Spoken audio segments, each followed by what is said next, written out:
नमस्कार, मैं हूं मनोज वर्मा और आप देख रहे हैं अटेंशन। और आज चर्चा होगी राम का नाम और आदिवासी बनाएंगे काम। जी हां, मध्य प्रदेश में आदिवासियों को लेकर फिर सियासत गर्मा गई है। दरअसल प्रधानमंत्री मोदी ने रविवार को खंडवा में आदिवासियों को रिझाते हुए भगवान राम को आदिवासियों से जोड़ दिया। अब राम और आदिवासियों के मुद्दे को एक साथ उठाने पर कांग्रेस तिलमिला गई है। कांग्रेस आरोप लगा रही है कि बीजेपी सरकार के दौरान आदिवासियों पर अत्याचार हो रहे हैं। लेकिन सवाल यह है कि मोदी के इस बयान के आखिर मायने क्या हैं। सवाल तो ये भी है कि क्या कांग्रेस को डर लग रहा है कि राम का जुड़न आदिवासियों से हुआ तो उसका खेल बिगड़ जाएगा। आज चर्चा इन्हीं सवालों के इर्द गिर्द, लेकिन पहले ये रिपोर्ट देखिए।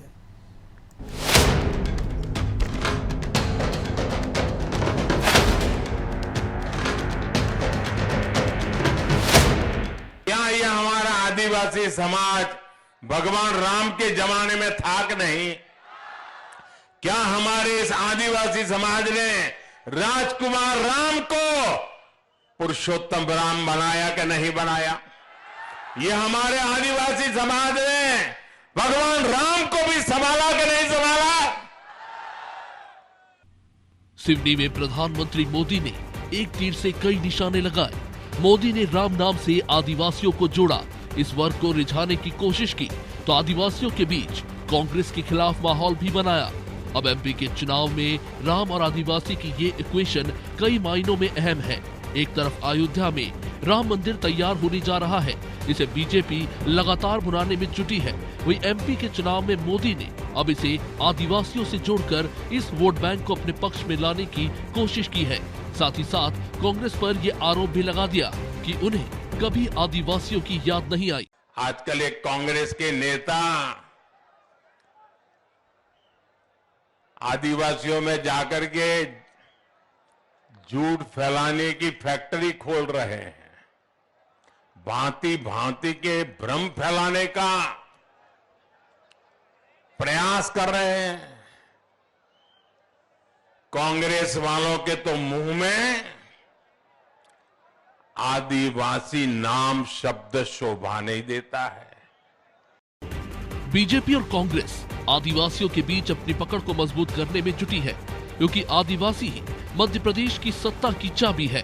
2018 के चुनाव में भी जयस के सहारे आदिवासियों का साथ कांग्रेस को मिला था, इसलिए कांग्रेस मोदी के आरोपों पर हमलावर है और चुनाव के वक्त भगवान राम को आदिवासियों के साथ जोड़ने पर निशाना साध रही है। लेकिन नरेंद्र मोदी जी को सबसे पहले शिवराज चौहान जी से पूछना चाहिए कि मध्य प्रदेश आदिवासी अत्याचार में नंबर 1 क्यों है। इन सब बातों का जवाब देने मुझे लगता है भारतीय जनता पार्टी को तो बताना चाहिए कि लगातार 13, 14, 15 साल से यदि शिवराज सिंह चौहान मुख्यमंत्री हैं तो आदिवासियों पर होने वाले अन्याय, अत्याचार, दुराचार को वो कम क्यों नहीं करवा पाए, इस बात का जवाब वे दें। आदिवासी को रिझाने की होड़ इस कदर लगी है कि धार में प्रियंका गांधी ने आदिवासियों को लुभाने की कोशिश की तो बीजेपी ने इस पर भी उसे आड़े हाथों लिया और सभा में जमीन पर बैठी महिलाओं के बहाने कांग्रेस को घेरा।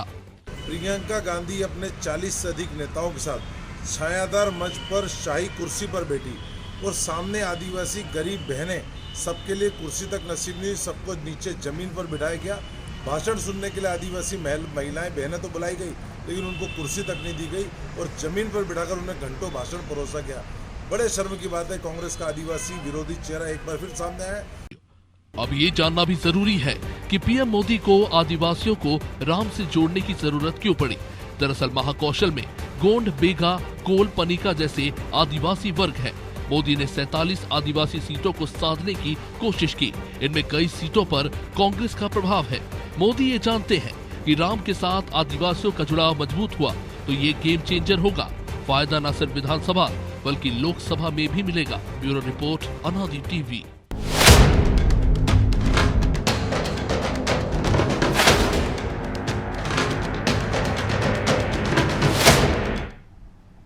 तो इसी मुद्दे पर चर्चा करने के लिए हमारे साथ जुड़ गए हैं वरिष्ठ पत्रकार रमेश शर्मा और हमारे सहयोगी ब्रजेश चौक से। बहुत स्वागत है शर्मा जी आपका अनादि टीवी में। और कहते हैं कि कलयुग में भगवान राम तो क्या उनका नाम ही जो है भवसागर पार करा देता है, तो फिर चुनाव तो उसके आगे छोटी चीज़ है। और ऐसे में आदिवासियों को जिस तरीके से मोदी ने जोड़ा है राम के साथ, इसका इफेक्ट महाकौशल के साथ साथ मालवा निमाड़ में भी दिखाई देगा।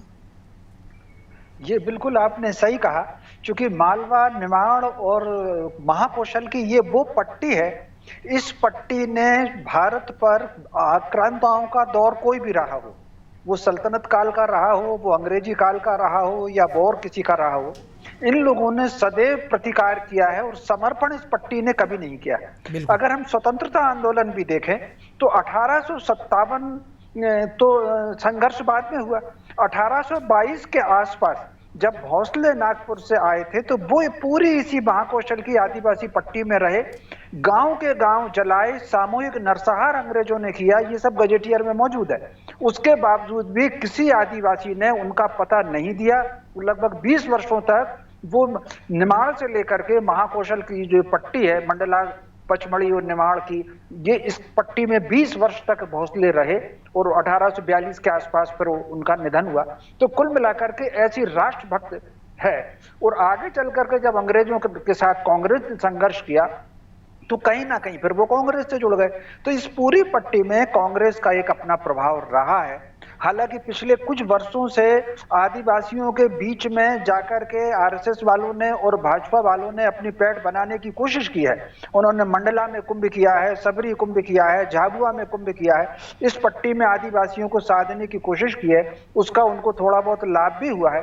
और अगर हम 2018 के चुनाव में भी देखें तो 2018 के चुनाव में ग्वालियर संभाग और ये जो आदिवासी पट्टी है, इसी के कारण कांग्रेस का बहुमत मिला था और वोट का प्रतिशत उनको यहीं ज्यादा मिला था।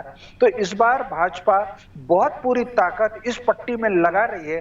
और मोदी जी ने जो एक बात कही, राम जी से जोड़ा, इसमें कोई शक नहीं कि कौशल्या जो रही हैं वो आदिवासी पट्टी की रही हैं। कौशल जो नाम रहा है तो वो जो कौशल नाम कौशल्या जी से रहा, तो वो जो कौशल प्रदेश था वो मंडला से लेकर के छत्तीसगढ़ तक आकर के लगता था। इस और जो छत्तीसगढ़ के मुख्यमंत्री कहते भी हैं कि हमारे यहाँ उनका ननिहाल है भगवान राम का, और लौट करके भी वो इस क्षेत्र से आए। तो मोदी जी ने बहुत भावनात्मक तरीके से उसको जोड़ा, स्वाभाविक तरीके से इसका लाभ भाजपा को तो मिलेगा। जी तो ब्रजेश जी, लाभ तो मिलेगा क्योंकि 47 सीटें आदिवासियों के लिए आरक्षित है, 82 सीटों पर प्रभाव है। और जिस प्रकार की कसमस चल रही है, जो सर्वे आ रहे हैं तमाम सारे, वो ये बता रहे हैं कि शायद महाकौशल में कांग्रेस को बढ़त मिल सकती है। और निमाड़ में इसलिए इतना असर नहीं है अब क्योंकि पिछले जो जेएस का जो पावर था वो घटा है, 2-3 धड़ों में बढ़ गई है। तो ऐसे में मोदी की अपील, देखिए मनोज जी, मोदी जी, क्योंकि कांग्रेस ने अभी तक उसका उतना जोरदार प्रत्युत्तर नहीं दिया। जो उनके प्रवक्ता ने कह दिया ठीक है कि उनको शिवराज जी से पूछना चाहिए। देखिए मनोज जी, भले ही प्रत्युत्तर वैसा ना आया हो, लेकिन हम देख रहे हैं कि कांग्रेस भी आदिवासी बेल्ट में फोकस कर रही। पिछली बार जैस का साथ लेकर, इससे पहले गोंडवाना गणतंत्र पार्टी का साथ लेकर आदिवासी जो भी संगठन खड़े हो उनको साधने की कोशिश की है। उस वोट को बांटकर कांग्रेस ने फायदा उठाया हमेशा।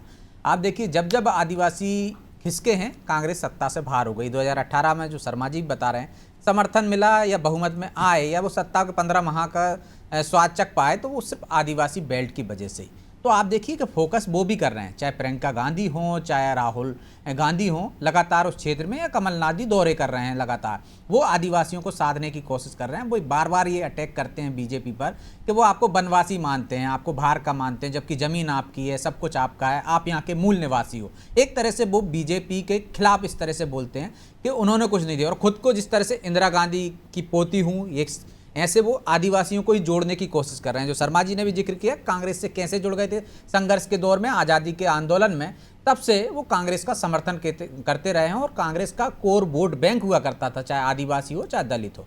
अब आदिवासियों के बीच में आरएसएस ने भी जाकर काम किया है, बीजेपी भी लगातार कर रही, 2018 से तक भी कार्य किया। और अब देखिए, आदिवासी आपने राष्ट्रपति भी बनाकर दे दिया। तो आप देखिए, मध्य प्रदेश में जो आदिवासी विधायक थे या जो अन्य विधायक थे, उन्होंने एक तरह से समर्थन किया। वो कौन थे? कांग्रेस के विधायक थे ना। क्रॉस वोटिंग की 12 विधायकों की क्रॉस वोटिंग की है। तो आदिवासी के नाम पर आज भी यदि देखें तो बीजेपी का पलड़ा इसलिए भारी होता है कि लगातार वो 18 में जो झटका मिला है उसके बाद से सक्रिय हुई है। आरएसएस भी सक्रिय पहले से भी था और भी सक्रिय हो। बीजेपी ने आदिवासियों को आधार बनाकर, मूल में बनाकर योजनाएं बनाई हैं, चाहे वो पैसा एक्ट की बात हो। और बीजेपी लगातार हमला कर रही है कि आपने आदिवासी महिलाओं के लिए जो हम 1000 रुपये देते थे वो कांग्रेस शासन में बंद हो गई थी।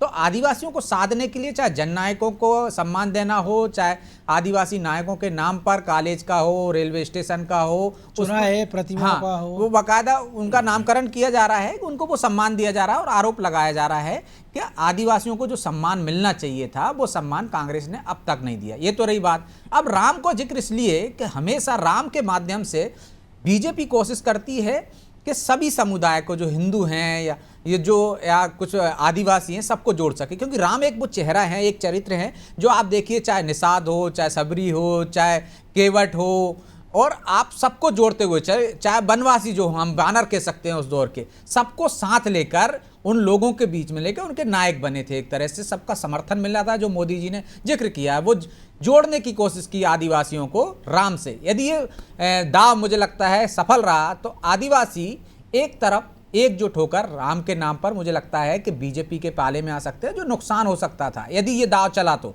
क्योंकि एक तरफ हम देखते हैं कुछ आदिवासियों में ये भी धारणा है कि वो खुद को हिंदू नहीं लिखना चाहते हैं, बाकायदा वो कहते हैं कि कॉलम कैंपेन चलाया था, कैंपेन चलाया था, और जिस तरह लिखे आदिवासी लिखें। तो आप देखिए कि ये जो दाव है दोनों ही चल रहे हैं, क्योंकि आदिवासी जिसके समर्थन में रहेंगे निश्चित तौर पर वो सत्ता में रहेगा। बीजेपी के समर्थन दिया उन्होंने तो बीजेपी सत्ता में बरकरार रहेगी। यदि कांग्रेस के पाले में गए तो कांग्रेस सत्ता में आ सकती है, क्योंकि आपने भी कहा इतनी सीटें हैं उनके पास पर्याप्त। ये तो आप सीटें आरक्षित हैं, 47 की हम बात करें, 84 सीटों पर वो असर डालते हैं, हार जीत तय कर सकते हैं। बिल्कुल। तो शर्मा जी, हम देखते हैं कि मतलब 50 से ज़्यादा फिरके हैं आदिवासियों के, भील हैं, गोंड हैं, कोरकू हैं, कोल हैं, सहरिया, ऐसे तमाम सारे। और ये सारे के सारे एकजुटता इनमें नहीं, ना रोटी बेटी का संबंध है, ना ये एकजुटता के साथ वोटिंग करते हैं। अलग अलग पट्टी में अलग अलग प्रभाव दिखता है कि कहीं सहरिया किसी और को वोट करता है, भील कहीं और जाते हैं, गोंड कहीं और जाते हैं, भिलाला कहीं और जाते हैं। तो ऐसे में जो ब्रजेश ने भी कहा कि राम का नाम एक ऐसी छतरी है जिसके नीचे इन सबको एक साथ इकट्ठा किया जा सकता है, एक साथ लाया जा सकता है। ये बिल्कुल आपने ठीक कहा। ये जो आदिवासी समाज में जो वर्ग है, खासतौर से जो वो है, कोरकू है, गोंड है, भील है, भिलाल है, तो ये जो है ये सारे गए। लेकिन जिस तरीके से हम अपना देखते हैं, एक सेकंड के लिए मैं बिजनेस आपको बताता हूँ जी। तरीके से हमारे यहाँ उपनाम जैसे तोमर हो गया, राठौर हो गया, ये सारे के सारे जो नाम कुल के हो गया, ये कुल के आधार पर नाम है। ठीक उसी प्रकार आदिवासी ये जो नाम है तो कुल के आधार पर है। लेकिन योजना पूर्व अंग्रेजों ने जो 1773 के बाद बनवासी क्षेत्रों में, आदिवासी क्षेत्रों में किया, उन्होंने वो लागू की। जैसे बनवासी उन्होंने नगरीय लोगों को कहा कि ये तो हमलावर थे, आपकी आवाज़ ठीक से नहीं आ रही है शर्मा जी, मैं अपनी टीम से कह रहा हूँ थोड़ा उसको जो परेशानी दूर करेंगे। तो ब्रजेश जी, हम देख रहे हैं कि राम मंदिर का शिलान्यास होना, तारीख आ गई है। ये खबर है कि 10 करोड़ घरों तक पोस्टर पहुंचाए जाएंगे भगवान राम के, 5 लाख गांवों तक अक्षत पहुंचाया जाएगा। तो एक जो राममय माहौल बनने जा रहा है देश में, शुरुआत हो गई। तो हो सकता है कि चुनावी क्षेत्रों में जल्दी पहुँचे ये टीमें आदिवासी इलाकों में, और उसी के लिए एक संकेत दे दिया। और ये कि चूँकि कार्यक्रम जनवरी तक चलना है और उसके बाद मार्च अप्रैल में देश में लोकसभा के भी चुनाव है, तो एक तमाम सारे कामकाज हो रहे हैं कि विधानसभा को भी साधा जा रहा है आदिवासियों के बहाने, लोकसभा को भी साधने की तैयारी। और मैसेज राजस्थान और छत्तीसगढ़ के लिए भी है, क्योंकि राजस्थान के भी एक हिस्से बांसवाड़ा उसके आसपास में बड़ी संख्या में आदिवासियों के हैं। उनके वहाँ एक बड़ा एक आयोजन भी हमने देखा था, मोदी ने किया था, तीनों राज्यों की सीमा पर है वो। और छत्तीसगढ़ तो आदिवासी बहुल क्षेत्र है ही, तो वहाँ का जो ये जो बात कही है मोदी ने, तो ये निश्चित तौर पर तीनों राज्यों में असर दिखाएगी। और हो सकता है लोकसभा में इसकी ध्वनि हमको और तेज़ होती नजर आए, क्योंकि झारखंड की हम बात कर लें, गुजरात का एक हिस्सा है जहाँ पे बड़ी संख्या में आदिवासी है, खंडवा के आसपास का जो महाराष्ट्र का बेल्ट है। देखिए, भगवान राम वो पात्र हैं मनोज जी कि जिन्होंने देश में यदि बीजेपी की सरकार आई तो बहुत बड़ा रोल निभाया, चाहे वो राम मंदिर हो, चाहे राम के नाम पर यात्राएं निकाली गई हों, राम का नाम जब कर रही बीजेपी 2 से आप देख लीजिए कहाँ तक पहुँच गई है।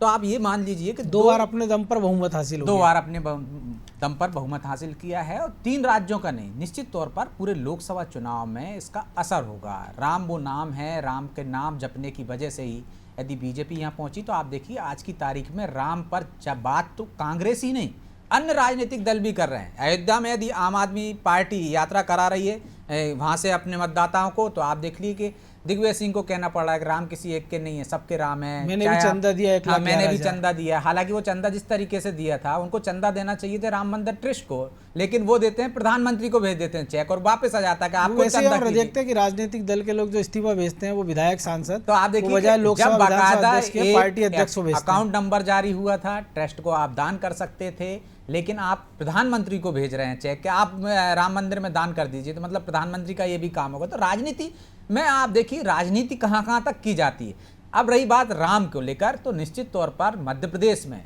जिस तरह से आप देखिए कि असरकारक होगा ही वो जो छत्तीसगढ़ का आपने जिक्र किया। क्यों बार बार बघेल सरकार या कांग्रेस वहाँ पर राम पदगमन की बात कर रही है, वो ये कह रहे हैं कि ननिहाल है राम का यहाँ, तो वो भी तो राम नाम ही जप रहे हैं। इससे पहले तो कभी कांग्रेस ने ऐसा नहीं कहा। मध्य प्रदेश की बात भी लगी है छत्तीसगढ़ में, इतनी प्रतिमा लगवा दी है। मध्य प्रदेश की बात हम कर रहे हैं तो कमलनाथ जी अपने घोषणा पत्र में, वचन पत्र में वादा कर रहे हैं कि राम पदगमन हम बनाएंगे। तो ये क्यों जप रहे हैं राम का नाम? क्योंकि राम की वजह से ही जो हिंदू एक हो गए हैं, जो बीजेपी बहुमत में आ गई है लगातार, और बीजेपी की जो बढ़त है उसके पीछे राम राम जपना ही है। तो वो हनुमान जपने लगे हैं, हनुमान चालीसा का पाठ करा रहे हैं। तो आप निश्चित तौर पर जो माहौल बनेगा वो मध्य प्रदेश ही नहीं 3 राज्यों के साथ साथ लोकसभा चुनाव में भी असरकारक होगा। और अभी तो माहौल बनना शुरू हुआ है। तो आप देखिए सियासत के केंद्र में राम हैं, पहले भी थे और अब फिर आ गए एक बार। राम मंदिर जब बनने की बात आती थी तो कांग्रेस कहती थी कि आप बताइए तारीख कब बताएंगे राम मंदिर का। अब बन गया तो आप देखिए वो कहते हैं कि ताला किसने खुलवाया था, राजीव गांधी ने खुलवाया। योगदान की बात करते हैं कि चंदा हमने भी दिया है,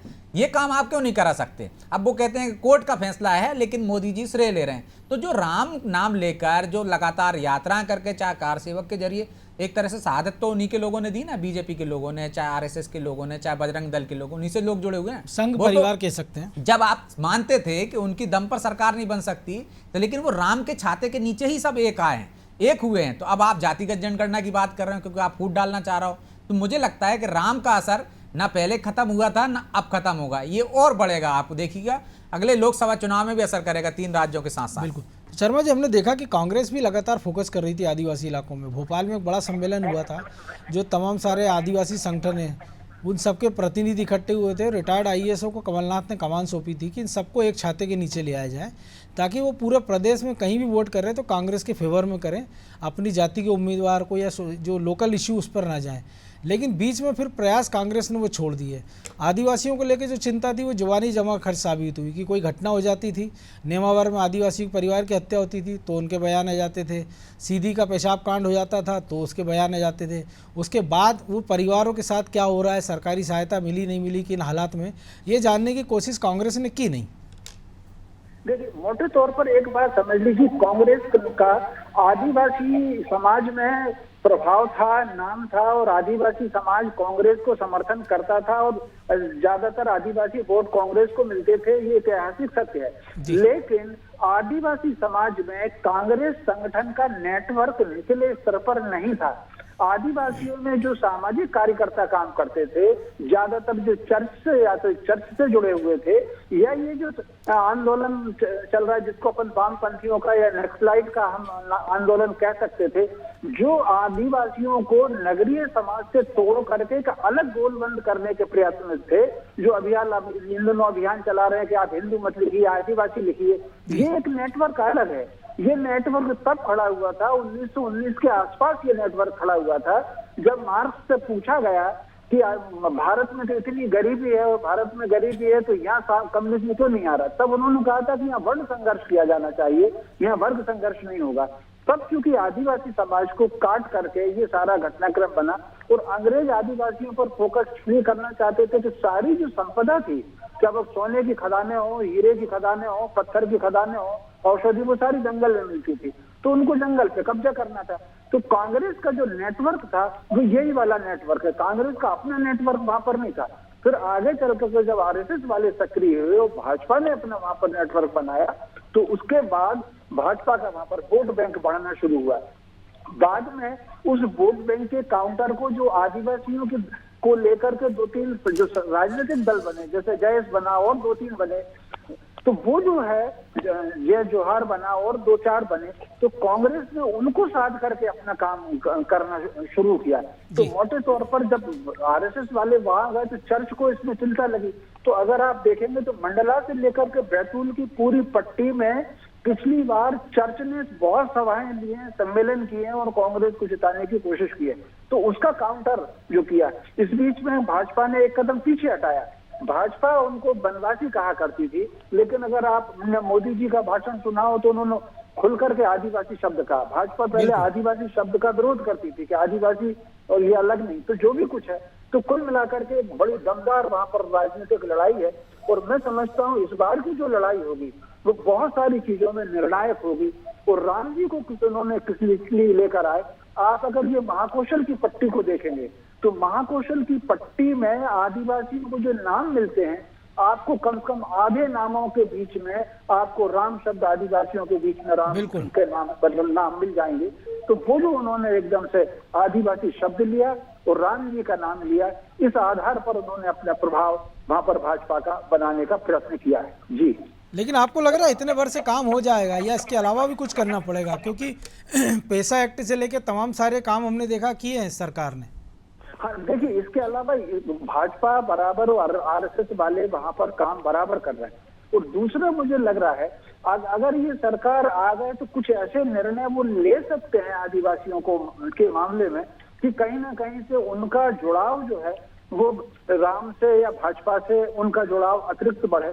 और ये जो अभी कल परसों से शुरू हो गई या आज से शुरू हो गई है, अयोध्या से ये जो दीपक जा रहे हैं वहां से जो यात्रा निकल रही है मंदिर निर्माण के निमंत्रण की, आप कल्पना करके देख लीजिएगा, चुनाव तो हो जाएंगे 17 तारीख को, आदिवासी क्षेत्रों में बहुत सभाएं होंगी, बहुत सम्मेलन होंगी, उसकी मीडिया में खबर आए या नहीं आए, लेकिन वहां पर वो ज्योति स्थापित होंगी ताकि वो जो है सीधे सीधे राम जी से जुड़ सकें और इसका लाभ उनको 2024 में कहीं ना कहीं आदिवासी समाज में जागृति का जो अभियान है वो भाजपा बराबर छेड़ रही है। और उनको ये उम्मीद है कि जागृति से ही उनको राजनीतिक लाभ मिलेगा।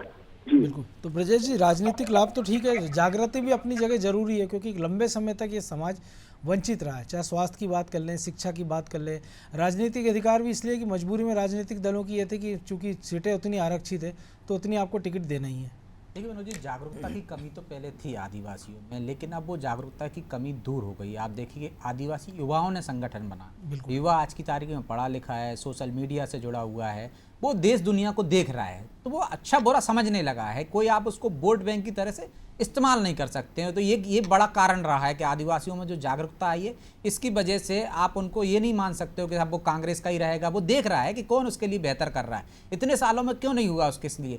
तो जो बेहतर करेगा, जो उसकी योजना अच्छी होंगी, जो उनके हक पर बात करेगा, जो उनकी संस्कृति पर बात करेगा, उनको वो सम्मान देगा, तो निश्चित तौर पर आदिवासी उसके फेवर में जाएंगे। यही बदलाव सिर्फ एक जागरूकता से ही आया। पहले आदिवासी अपने क्षेत्र में रहता था, ना उससे शहरों से दूर रहता था, आप देखिए ना शिक्षा में वो आगे था। आज की तारीख में आप आदिवासी गांव में चले जाइए, पाताल कोल का नाम, पाताल लोक का नाम ऐसे कहा जाता था कि पता नहीं किस दुनिया, तीसरी दुनिया का वो। आप देखिए भूखमरी से लेकर जितनी भी बीमारियां थी वो गांव में ही सब हो जाता था, इलाज भी वहीं हो जाता। आज की तारीख में आदिवासी शहरों में आ रहा है, राजधानी में आ रहा है, दिल्ली में आ रहा है, वो अपनी जो कला है, जो उनकी जानकारी है, उसके बाद उससे इलाज कर रहा है लोगों का। अगर नेता ये कहे कि मेरे क्षेत्र में इतना विकास हो गया है कि पातालकोट का आदिवासी जींस पहनने लगा है, तो इस पर भी एक बार विचार करना ही होगा, क्योंकि अब समय की कमी, इसलिए चर्चा को विराम देना होगा। बहुत धन्यवाद आप दोनों का। तो निश्चित तौर पर आदिवासियों के हाथ में मध्य प्रदेश में सत्ता की चाबी है, और हो भी क्यों ना, 47 सीटें आरक्षित और 82 सीटों पर प्रभाव है। और ऐसे में जब जातिगत जनगणना से लेकर तमाम सारे मुद्दे चल रहे हैं जिसके लेकर कि वोट बैंक को अलग अलग टुकड़ों में बांटा जा सके, ऐसे में मोदी ने कह सकते हैं कि मास्टर स्ट्रोक चला है और राम के नाम पर और राम के नाम से आदिवासियों को जोड़ने का जो प्रयास है, अब वो कितना रंग आएगा ये तो 3 दिसंबर के नतीजे बताएंगे। लेकिन इतना तो है कि इस मास्टर स्ट्रोक के बाद कांग्रेस को अपनी रणनीति पर एक बार फिर से विचार करना ही होगा। अटेंशन में आज इतना ही, मुझे दीजिए इजाज़त और आप देखते रहिए अनादि टीवी। नमस्कार।